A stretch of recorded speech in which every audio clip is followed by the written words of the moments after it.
وخلاقي وحرزي وموئلي. So I wanted to then quickly just talk about lowering the gaze. I want to take the example of one of the companions of the Prophet ﷺ. His name was Tha'laba ibn Abdul Rahman. He was a young man about the age of 16, and he used to always run errands for the Prophet ﷺ. He would send him here and he would send him there to do something for him. So one day the Prophet ﷺ sent him to do something, and he was walking through the city of Medina, and he passed by a house with an open door. So he glanced inside and he saw a type of curtain that they used to cover the shower area. And the wind blew that curtain, and he saw a woman, a Muslim woman inside that was bathing.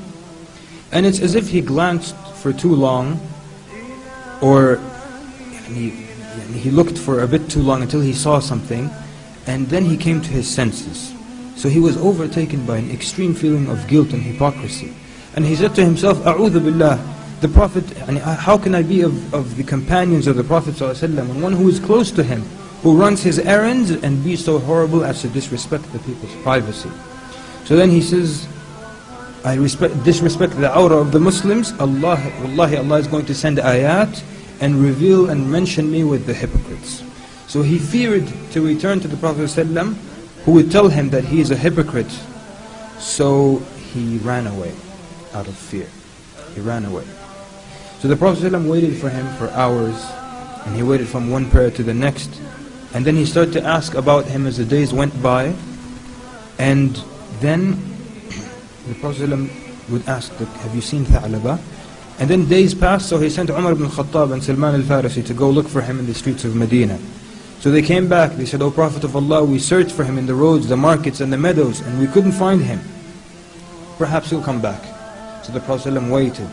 And then after a while again he said, Ya Umar, Ya Salman, go and look for him in the outskirts of Medina. So they went and they came to a set of mountains between Mecca and Medina, where some nomads were herding their goats. So the nomads saw that they were looking for something. So they asked them, are you looking for something? They said, we're looking for a boy, his description is this and that. So they said, perhaps you are looking for al-fata al-bakka, perhaps you're looking for the young man who's always crying. Umar says, I don't know about that, but we're looking for a boy who's this tall and this is his complexion, and he looks like this and that. So then, but what about this young boy you're talking about? And he says, on the other side of this mountain is a young man who for 40 days we hear nothing from him but crying and istighfar. So Umar asked, when does he come down? He said, they said he comes down when the sun sets. He comes to us, we give him a little bit of milk, so he drinks it while he's mixing his tears with it, meaning while he's drinking he's still crying, and then he goes up to the mountain again while he's crying. So then Umar says, how can we see him? He says, when the sun sets. So Umar hid, and Salman radiallahu anhu, they hid, and when the sun set, Tha'laba ibn Abdul Rahman radiallahu anhu came down, looking sad and dejected, his head lowered, the tears running down his face, and he has lost a lot of weight. So he came to the A'rab and they gave him some milk. So he takes it to bring it to his mouth, and he begins to cry so much that he couldn't drink. And then finally he drinks what he could, and he turns to go back to the mountain. So then Umar and Salman radiallahu anhuma came to him. And when he saw them, he was so scared. He says, what do you want from me? They said, the Prophet ﷺ wants you.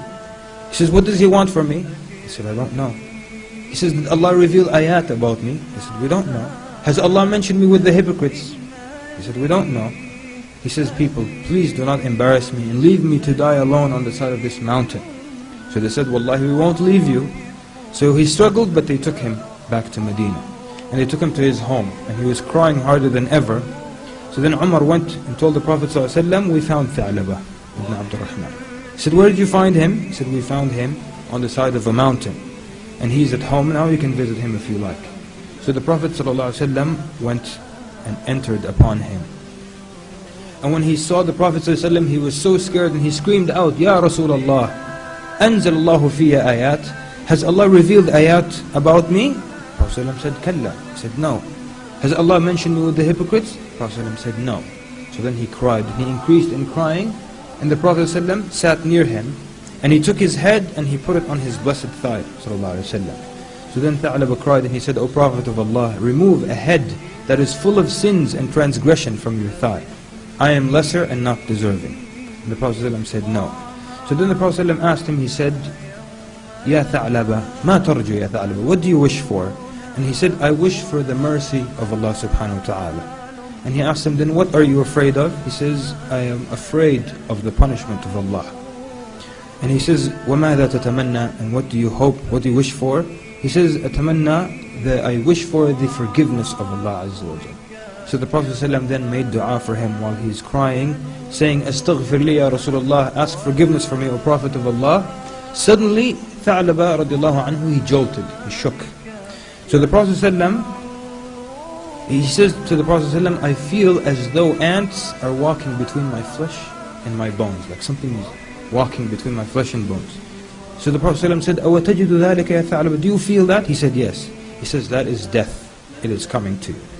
So then he kept saying the shahada, astaghfirullah, la ilaha illallah, until the soul left his body. So then when he died, the Prophet ﷺ washed him and covered him and led the prayer over him.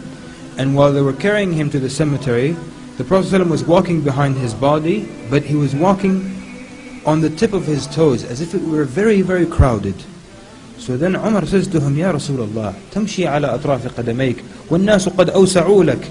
You're walking on the tip of your toes, but the people have given you a lot of room. So he says, Ya Umar, وَيْحَكَ ya Umar, may Allah have mercy on you, Umar. Wallahi, I do not find a place to put my foot because of how the angels are crowding me over him. Brothers and sisters in Islam, Anas radiallahu anhu said that, he says to the generation after the companions, you imagine certain sins to be more insignificant than a straw. Something like a straw, which is very insignificant. But at the time of the Prophet ﷺ, we used to count them among those things that can destroy a man. And in this story, Tha'laba ibn Abdurrahman radiallahu anhu, he did something. He took a gaze, but it became so much of a weight, that sin. And this is something that so many people have taken for granted. Looking at images of women in magazines, on television, on the internet. And people have become so used to it that they don't even think about it. How many people think of lowering their gaze from the newscaster? Do you look at the news? They watch the news. You're watching the news. But there's a woman who has a lot of makeup and you're looking at her the whole time. People don't even remember to lower their gaze. Ibn Mas'ud said, a believer treats a sin as if it were a mountain over his head that may fall on him any moment, where a regular sinner looks at them like a fly that sat on his nose and he waved it away with his hand. The believer, the sin is like a mountain that's going to fall on you any minute. But for the person who sins normally, sits on your nose, you go like this and it's gone. And that's why then, lowering the gaze, things like that, people have become so used to looking at things that are haram. That's why the Prophet ﷺ said, beware of minor sins, for they add on until they destroy.